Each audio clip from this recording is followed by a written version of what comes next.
Bom dia! A paz do Senhor Jesus. Vamos mais uma leitura? No capítulo anterior, nós falamos sobre Naamã, comandante do exército da Síria, que Deus estava sobre ele e havia uma lepra. Depois ele foi mergulhar nas águas, foi curado. Geazi tomou os seus presentes, né? E Eliseu viu em espírito e Geazi ficou leproso. Depois, o exército assírio ficou cego, num cerco que fizeram, e Eliseu profetizou para que eles abrissem os olhos. E os olhos do seu servo também foram abertos, e ele viu as regiões celestes cheias do exército do Senhor. Em Atos, Safira confirma que havia vendido a sua propriedade e escondeu, né, que ficou com parte do dinheiro e ela morreu por isso. Depois, Tiago e Pedro foram soltos por um acontecimento extraordinário. O chão tremeu e eles foram libertos. Depois voltaram no templo para pregar a palavra. Pai amado, Pai querido, obrigado por mais esse tempo. Esteja aqui conosco, guiando-nos na Tua palavra, que nós possamos ouvi-la, entendê-la, compreendê-la, através do Teu poder que atua em nós, em nome do Senhor Jesus. 2 Reis, capítulo 6 ao capítulo 8. Eliseu estava em casa, reunido com autoridades de Israel. O rei já tinha enviado alguém para matá-lo, mas antes do executor chegar, Eliseu disse às autoridades: Vocês sabem que aquele assassino acabou de enviar alguém para cortar a minha cabeça? Prestem atenção. Quando o executor chegar, tranquem a porta. Vocês não estão ouvindo os passos do seu senhor atrás dele? Enquanto falava, o rei apareceu acusando: Esta calamidade vem de Deus. O que mais eu poderia esperar do Senhor? Eliseu disse: Ouçam o que o Senhor diz. A fome acabou. Amanhã, a esta hora, haverá comida em abundância. Uma medida de farinha ou 2 medidas de cevada serão vendidas por uma peça de prata no mercado, na entrada de Samaria. O ajudante pessoal do rei disse ao homem de Deus: Você espera que acreditemos nisso? Deus vai abrir as comportas do céu e fazer chover alimento? Eliseu respondeu: Você mesmo verá, mas não comerá nem um bocado. Havia 4 leprosos sentados do lado de fora dos portões da cidade. Eles disseram uns aos outros: O que faremos? Parados aqui, aguardando a morte? Se entrarmos na cidade onde há fome, morreremos. Se ficar aqui, também morreremos. Então vamos arriscar e entrar no acampamento arameu e nos entregar nas mãos deles. Se eles nos receberem, estaremos salvos. Se nos matarem, morreremos. Não temos nada a perder. Assim, depois do pôr do sol, eles foram para o acampamento dos arameus. Quando chegaram perto, ficaram surpresos. Não havia ninguém ali. O Senhor tinha enganado o exército dos arameus com o barulho de cavalos e de um poderoso exército. Eles disseram uns aos outros: O rei de Israel contratou os hititas e os egípcios para nos atacar. Em pânico, fugiram à noite, deixando para trás tendas, cavalos, jumentos e tudo o que havia no acampamento. Os 4 leprosos entraram numa tenda e comeram e beberam à vontade. Depois apanharam prata, ouro e roupas e os esconderam. Voltaram à entrada de outra tenda, carregaram o que puderam e levaram para o seu esconderijo, onde até que disseram uns aos outros: Isso não está certo. Hoje é o dia da vitória. Estamos desfrutando isso sozinhos. Se aguardarmos até de manhã, seremos descobertos e castigados. Vamos levar a notícia ao palácio do rei. Eles foram até a porta da cidade e anunciaram o que aconteceu. Fomos ao acampamento dos arameus e, para nossa surpresa, estava abandonado. Não havia ninguém e não se ouvia nenhum barulho. Os cavalos e os jumentos estão amarrados e as tendas estão abandonadas. Os porteiros mandaram a informação ao palácio real. O rei se levantou no meio da noite e disse aos seus oficiais: Vou dizer a vocês o que os arameus estão tramando. Eles sabem que estamos passando fome. Abandonaram o acampamento e se esconderam no campo, pensando: eles vão sair, aí nós invadiremos e tomaremos a cidade deles.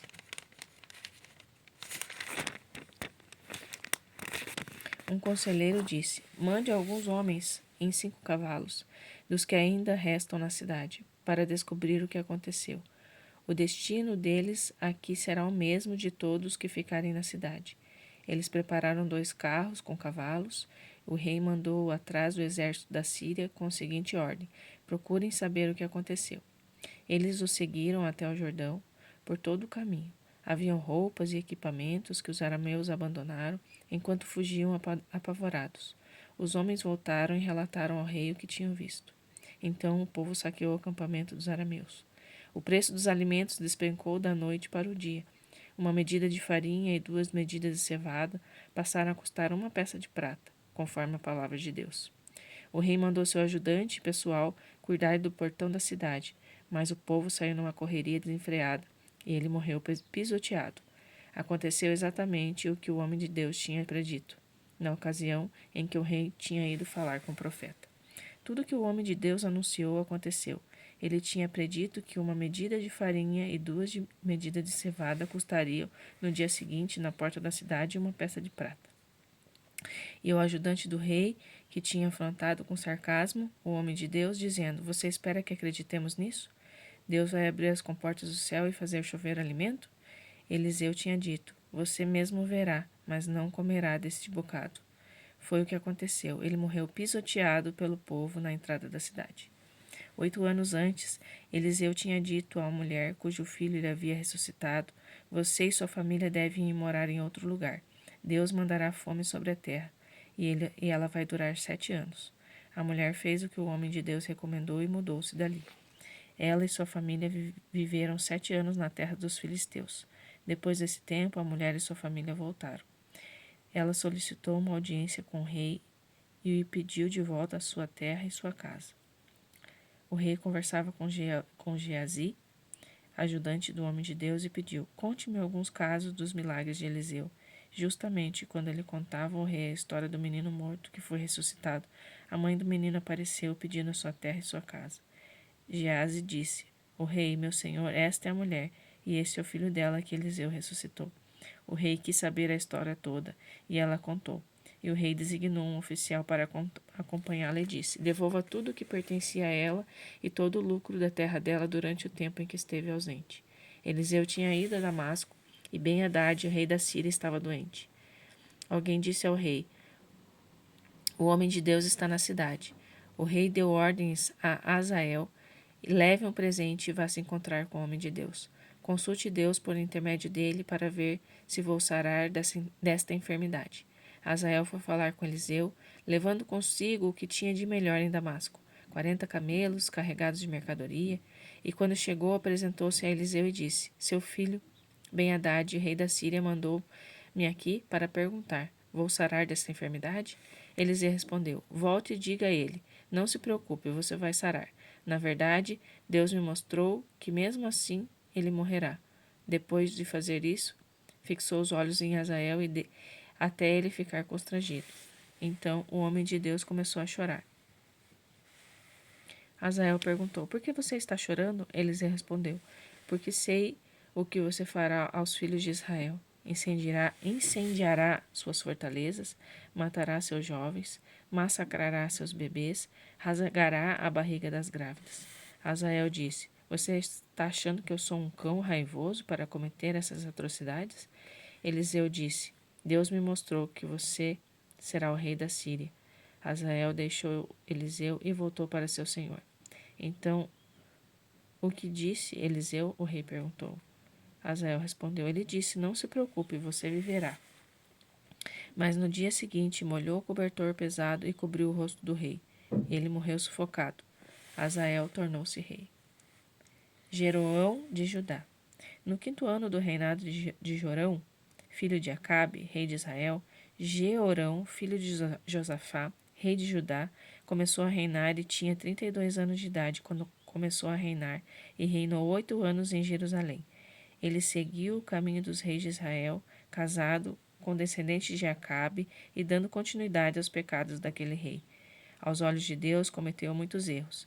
E apesar disso, por causa do seu servo Davi, Deus não quis destruir Judá. Ele tinha prometido manter uma chama acesa entre os descendentes de Davi. Durante o reinado de Jeroão, Edom se revoltou contra o domínio de Judá e estabeleceu um rei para si. Jeorão reagiu mandando seus carros de guerra para Zair. Edom o cercou, mas durante a noite Jeorão e seus comandantes de carros atacaram Edom com violência e romperam o cerco. Mas o exército de Judá acabou desertando. Até hoje Edom se rebela contra Judá, até Libna havia se rebelado na época. O restante da vida e dos acontecimentos do reinado de Jeorão está escrito nas crônicas do rei de Judá. Jeorão morreu e foi sepultado no túmulo da família, na cidade de Davi. Seu filho Acasias o sucedeu como rei. Acasias de Judá. No 12º ano do reinado de Jorão, filho de Acabe, rei de Israel, Acasias, filho de Jeorão, rei de Judá, começou a reinar. Acasias tinha 22 anos de idade quando começou a reinar e reinou apenas 1 ano em Jerusalém. Sua mãe era neta de Omri, rei de Israel, e chamava-se Atalia. Ela viveu e reinou nos moldes da família de Acabe, ou seja, repetia os erros deles perante o Senhor e casou-se com uma mulher da família de Acabe. Atalia casou com uma mulher. Acasias aliou-se a Jorão, filho de Acabe, rei de Judá, na guerra contra Azael, rei da Síria, em Ramote-Gileade. Os flecheiros feriram Jorão e ele foi para Jezreel, a fim de se recuperar dos ferimentos da guerra contra Azael, rei da Síria. Acasias, filho de Jeorão, rei de Judá, foi visitar Jorão, filho de Acabe, que estava enfermo em Jezreel. Você percebeu que tem um mistério aqui dos nomes Jeorão, Jorão? Eu vou descobrir ainda. Em Atos, capítulos 5 e 6, diz assim: Alguém então apareceu e disse: Os senhores sabiam que os homens que foram presos estão de volta ao templo ensinando o povo? Então o chefe e os guardas foram atrás deles, mas os trataram bem, temendo uma reação violenta do povo. Os guardas os levaram de volta e os conduziram ao concílio. O sacerdote principal interrogou: Nós não havíamos dado ordens estritas para que não ensinassem no nome de Jesus? E vocês não só encheram Jerusalém com seus ensinos, como estão nos culpando da morte desse homem? Pedro e os apóstolos responderam: É necessário obedecer a Deus, não aos homens. O Deus dos nossos antepassados ressuscitou Jesus, a quem vocês mataram, pendurando-o numa cruz. Mas Deus o levou para as alturas. Ao seu lado, o príncipe e salvador, para dar a Israel o dom de uma vida transformada e de pecados perdoados. Nós somos testemunhas dessas coisas. O Espírito Santo que Deus concede aos que a Ele obedecem confirma cada detalhe. Quando ouvimos isso, as autoridades ficam furiosas. Quiseram matá-los ali mesmo, mas um dos membros do concílio interferiu. Um fariseu chamado Gamaliel, mestre da lei de Deus e honrado por todos. Ele ordenou que os homens se retirassem da sala por um momento e fez este pronunciamento: Caros israelitas, cuidado com o que pretende fazer com este homem.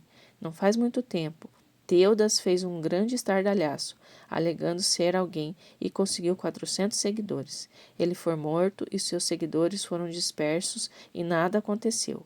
Pouco tempo depois, na época do censo, Judas, o galileu, apareceu e arrebanhou alguns homens. Ele também fracassou, e seus seguidores se dispersaram por toda parte. Portanto, digo a vocês, tirem as mãos desses homens, deixem-nos em paz.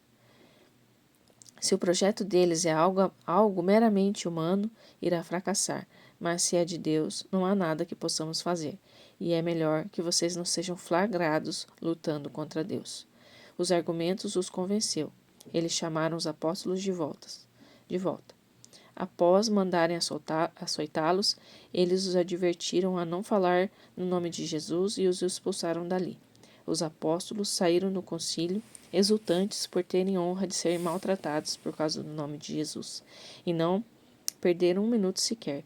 Todos os dias estavam no templo, em casas, ensinando e pregando a respeito de Jesus. A palavra de Deus prosperou.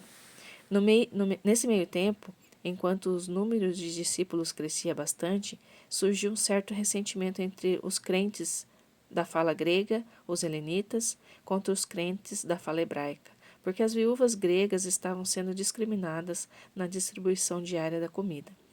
Os 12 convocaram uma reunião dos discípulos e disseram: não é certo que abandonemos nossa responsabilidade na pregação e ensino da palavra de Deus para administrar assistência aos pobres. Por isso, amigos, escolham 7 homens entre vocês, em que todos confiem, sejam cheios do Espírito Santo e de bom senso, e lhe designemos tarefas. Assim, continuaremos com a tarefa de que fomos incumbidos, oração e anúncio da palavra de Deus. Salmo 78, do 21 ao 31. Quando Deus ouviu as reclamações, ficou furioso. Sua ira se acendeu contra Jacó, e ele perdeu a paciência com Israel. Estava claro que eles não acreditavam em Deus, não tinham nenhuma intenção de confiar sua ajuda. Mas Deus os ajudou assim mesmo, comandou as nuvens e deu ordens para que abrisse os portões do céu. Ele fez chover maná como comida, deu a eles pão do céu. Comeram pão dos anjos poderosos, e Deus lhe enviou toda a comida que conseguiram comer. Ele permitiu que o vento do leste se desprendesse dos céus, deu um forte empurrão no vento do sul, e dessa vez os pássaros caíram sobre eles. As aves suculentas em abundância, ele mirou o centro do acampamento, e em volta das tendas havia pássaros, e eles comeram e se fartaram. Tudo que desejavam foi-lhe dado em uma bandeja, mas sua ganância não conhecia limites. De boca cheia queria mais. Por fim, Deus se cansou deles e deu vazão à sua ira. Ele destruiu os mais brilhantes e os melhores deles. Bateu os jovens mais promissores de Israel. Aleluia. Você percebeu como Deus deu as codornizes no tempo do deserto? Diz assim: Deus ajudou assim mesmo, comandou as nuvens e deu ordens para que abrisse os portões do céu. Ele fez chover maná como comida e deu a eles o pão do céu. Comeram o pão dos anjos poderosos. Ele enviou toda a comida que conseguisse comer. Ele permitiu que o vento leste se desprendesse dos céus e deu um forte empurrão no vento do sul. Desta vez, pássaros caíram sobre eles e aves suculentas em abundância mirou no centro do acampamento. Eita glória! É esse Deus que nós cremos, né? Aleluia! Pai amado, Pai querido, muito obrigada, Senhor, por esse dia. Peço a Tua presença sobre cada um de nós, que nós possamos ter um dia cheio da Tua presença, cheio da Tua graça, cheio da Tua bondade. Peço o favor, Pai, na vida de cada um deles que ouve esta mensagem, Senhor. O Senhor conhece cada necessidade, cada falta, Pai. Então abençoa, Pai, a vida de cada um deles, Senhor, em nome do Senhor Jesus. Amém.